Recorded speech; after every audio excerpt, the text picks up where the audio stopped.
welcome to my channel. My name is Hannah and I'm a yoga teacher, a certified nutrition coach, and I also work at an animal sanctuary, and I'm conveniently wearing their shirt today. So yeah, they're called Poplar Spring if you want to check them out and donate or not, or just look at pictures of really cute animals. Today I'm going to show you how to make a vegan and gluten-free apple cake. It's super simple and it's super delicious. So what we're going to do first is preheat our oven to 355, which I'm already doing. I'm not going to move my camera so that you can just see me turn my oven on. And then the next thing we're going to do is we're going to grease our baking dish. Now you can use a springform pan or like a different shaped pan. Your cooking time may change a little bit depending on the type of dish that you use, but this is what I'm using today.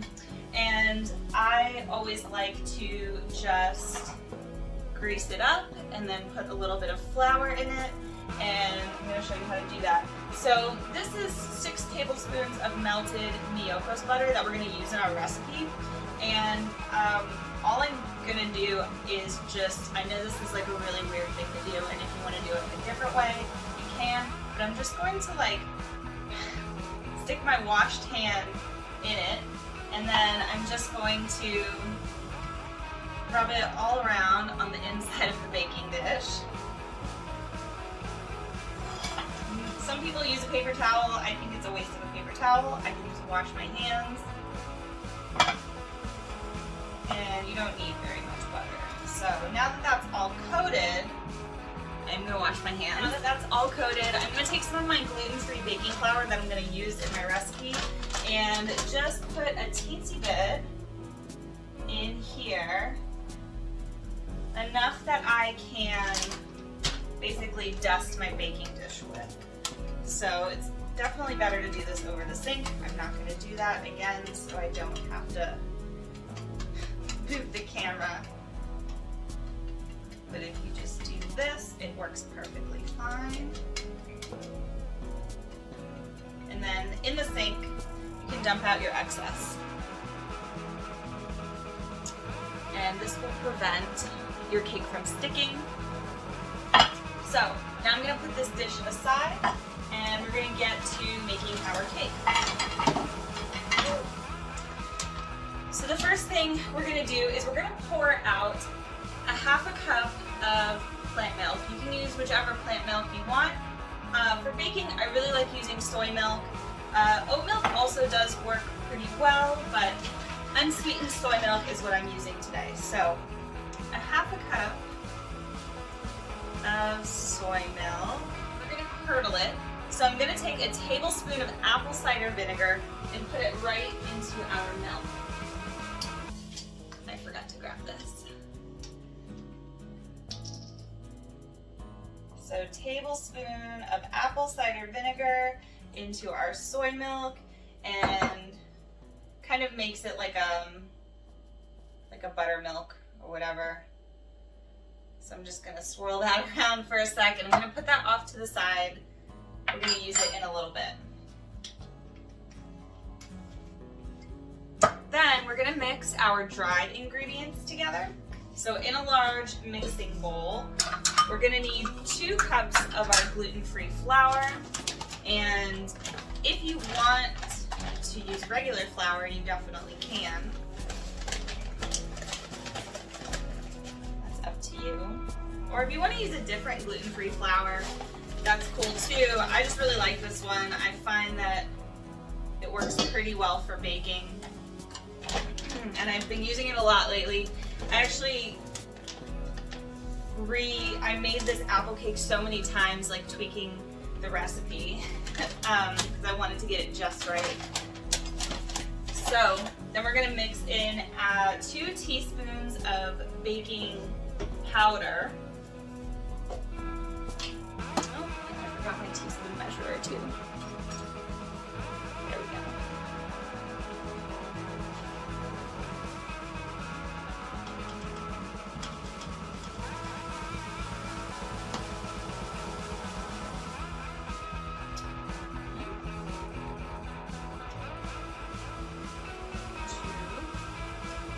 And then we want a half a teaspoon of baking soda.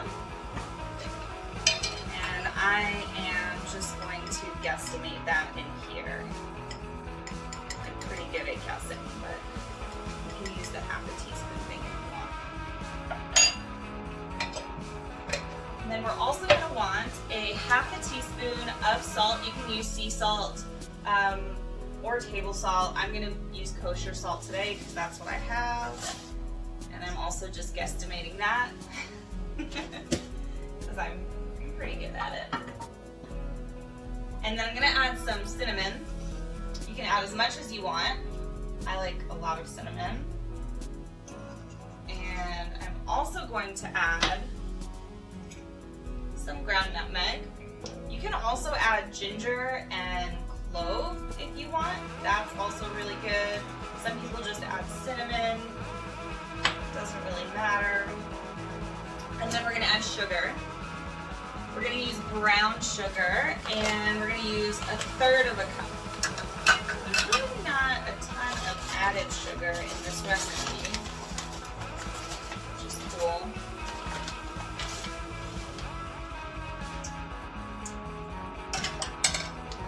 I'm using dark brown sugar, if you're wondering.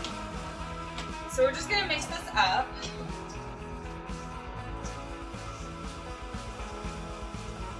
Get it all incorporated. And then we're going to add in all of our wet ingredients. I'll mix those first, and then we'll put them in the dry ingredients. So we're gonna take our curdled, it looks so gross, our curdled soy milk, and I'm gonna add in our 6-ish tablespoons of vegan butter. I really like Miyokos for baking. I think it's the best. I'm also gonna add about a teaspoon of vanilla extract.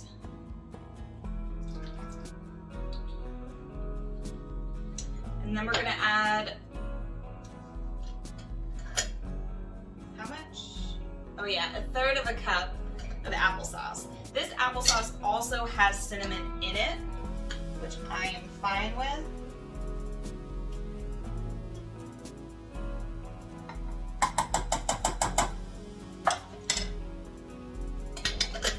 And then I'm gonna give this a little stir and add it to all my dry ingredients.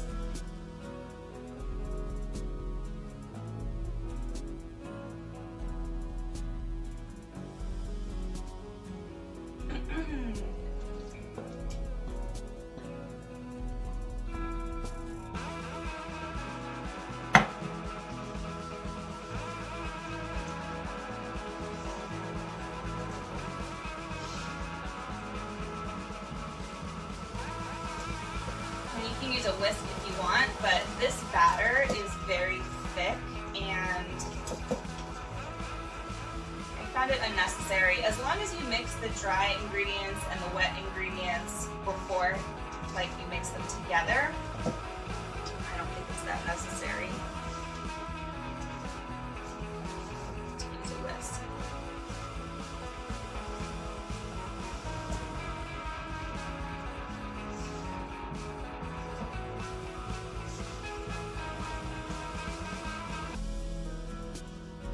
So I'll show you what the batter looks like. It is super thick, as you can see. That's good, we want that. So that's gonna go into our baking dish, and then I'm gonna show you how to make the apple topping for it, because you need more apple. You can't just like put applesauce and have that be it.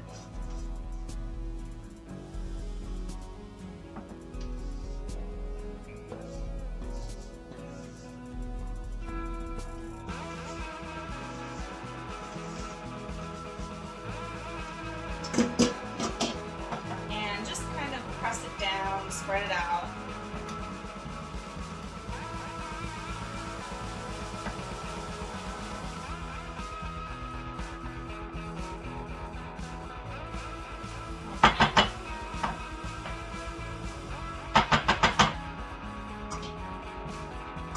Put this aside, and then we're going to make our apple topping.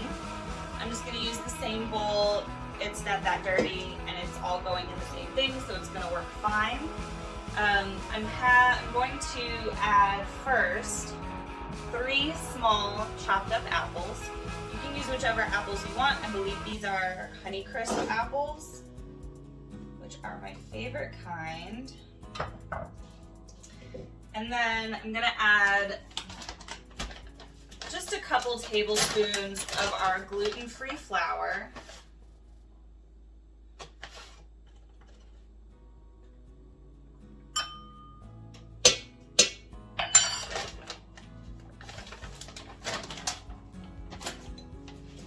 And I'm just going to mix that up first so that the apple bits are dusted.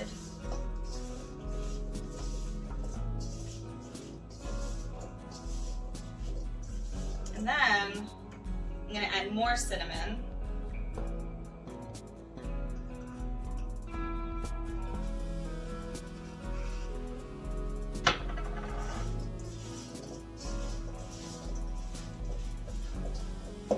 And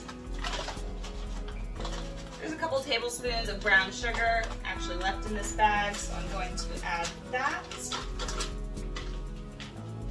And then I'm also going to add in 3/4 of a cup of rolled oats.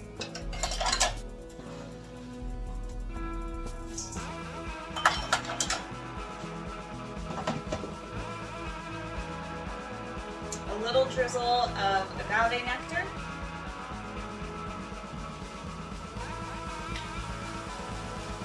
That was probably a couple tablespoons if I had to guess. I'm not always the best at measuring if you've watched any of my other videos. And then the last thing I'm going to add is 3 tablespoons of more melted Neocos butter.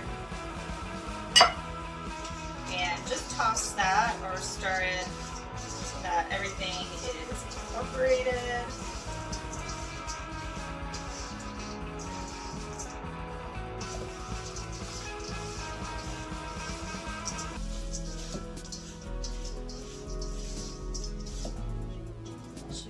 Looks like. And then this is just going to go on top of our cake batter.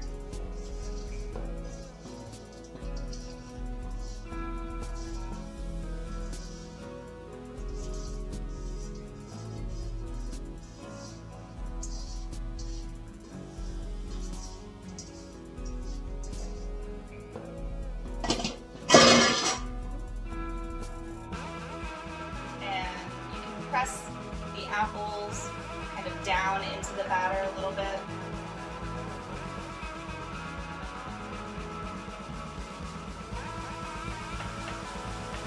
Just so it kind of gets into the cake. And now this is going to go into the oven for 50 minutes. And you can always, I mean, everybody's oven is different, so you can always, you know, put a toothpick in it at 40 minutes or whatever and check it, but I've already made this a bunch of times, like I said, and 50 minutes is solid, so I'll be back. There you have it, everyone. This is my finished apple cake. The texture is a lot like coffee cake, to be honest. I really like having it with coffee. I'm sure it would be really awesome with vanilla ice cream or whipped cream on top. I haven't done that yet, but I actually made this to bring to my friend's house for dinner tonight, so hopefully she likes it as well. Here is one that is a slice from an apple cake that I made a couple days ago. Like I said, I've been playing with this recipe a lot and I really feel like I nailed it. The texture is great, and if you tried it for yourself, let me know how it turned out down below. And don't forget to subscribe to my channel and also hit the notification bell so that you can see when I post other videos. If you're into yoga, I also am going to start posting more yoga videos on my channel. So yeah, thanks for checking out my video. Have a great day. Bye.